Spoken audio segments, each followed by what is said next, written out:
آپ دیکھ رہے ہیں ہمارا یوٹیوب چینل ڈہرکی کے بیان۔ سب سے پہلے ہمارے چینل کو سبسکرائب کریں، ہمارے ویڈیو کو لائک اور شیئر کریں تاکہ ہماری ہر نیو آنے والی ویڈیو آپ تک بآسانی پہنچ سکے۔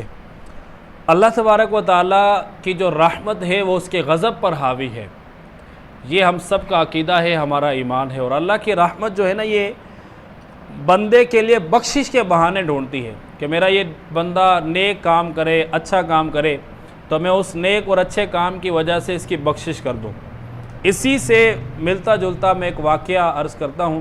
حضرت مالک بن انس رضی اللہ تعالیٰ عنہ جب یہ فوت ہوئے تو ان کو خواب کے اندر دیکھ کر کسی نے پوچھا ما فعل اللہ بکا، یعنی اللہ عز و جل نے آپ کے ساتھ کیا معاملہ فرمایا کہ اللہ نے آپ کو بخش دیا، کیا کیا؟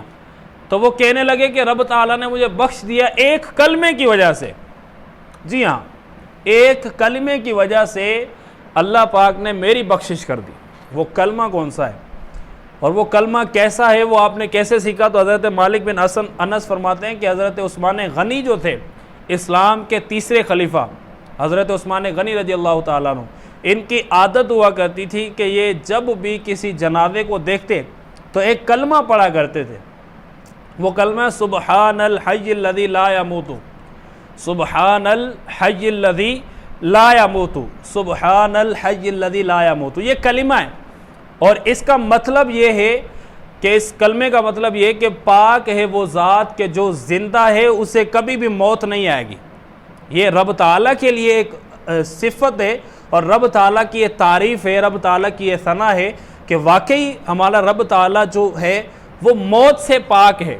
رب تعالیٰ ہمیشہ سے ہے، ہمیشہ ہی رہے گا، ازل سے ہے، ازل تک، اور ہمیشہ قیامت تک اور قیامت کے بعد بھی رہے گا، اور رب تعالیٰ کو موت نہیں آتی۔ تو یہ جملہ میں دوبارہ دہراتا ہوں تاکہ آپ اس کو یاد کر لیں، سبحان الحی الذی لا یموت۔ تو یہ حضرت مالک بن انس فرماتے ہیں کہ حضرت عثمان غنی یہ جنازے کو دیکھ کر نا یہ دعا پڑھا کرتے تھے، چونکہ بندہ ہے نا، جب بندہ فوت ہوا تو عثمان غنی نے فرمایا دیکھو بندہ تو جا رہا ہے لیکن رب تعالیٰ کی ذات وہ ذات ہے کہ جو زندہ ہے اسے کبھی بھی موت نہیں آئے گی۔ تو یہ جملہ جو ہے وہ فرماتے ہیں کہ میں ہمیشہ جنازے کو دیکھ کر یہ پڑھا کرتا تھا اور میرا یہ جملہ پڑھنا رب تعالیٰ کو بڑا پسند آ گیا اور اللہ پاک نے میری اس جملے کی وجہ سے بخشش کر دی۔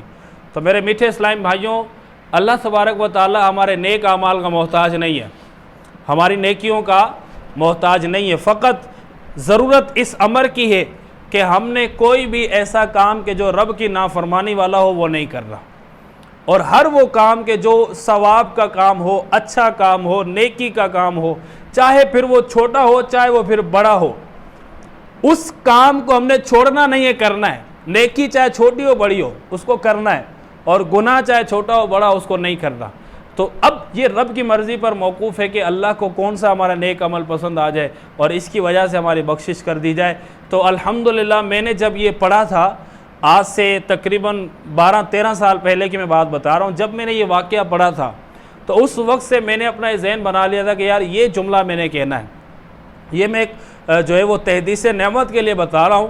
تو یہ میری ایک ایسی عادت بن گئی ہے کہ جب بھی مجھے جنازے کی خبر پہنچتی ہے سب سے پہلے میری زبان سے یہ نکلتا ہے کہ انا للہ و انا الیہ راجعون۔ اس کے بعد پھر جو دوسرا جملہ نکلتا ہے وہ یہ نکلتا ہے سبحان الحی الذی لا یموت، کہ پاک ہے وہ ذات کہ جو زندہ ہے اسے کبھی بھی موت نہیں آئے گی۔ تو یہ جملہ میری زبان سے نا نکل جاتا ہے، اور اللہ کی رحمت سے امید ہے کہ ہو سکتا ہے کہ فقیر کی بخشش اس جملے کی وجہ سے ہو جائے۔ تو یہ جملہ بڑا پیارا ہے کہ جب رب کی ثنا کرتے ہیں نا، آپ رب کی تعریف بیان کرتے ہیں، رب کو اپنی تعریف بڑی پسند ہے، رب کی ثنا ہم نے سب نہیں کرنی ہے۔ تو یہ جملہ آپ بھی اس کو یاد کر لیں، اپنے دوسرے لوگوں تک بھی پہنچائیں، انشاءاللہ عز و جل ہو سکتا ہے کہ اس ایک جملے کی وجہ سے ہماری بخشش ہو جائے۔ اللہ پاک ہم سب کو عمل کی توفیق عطا فرمائے۔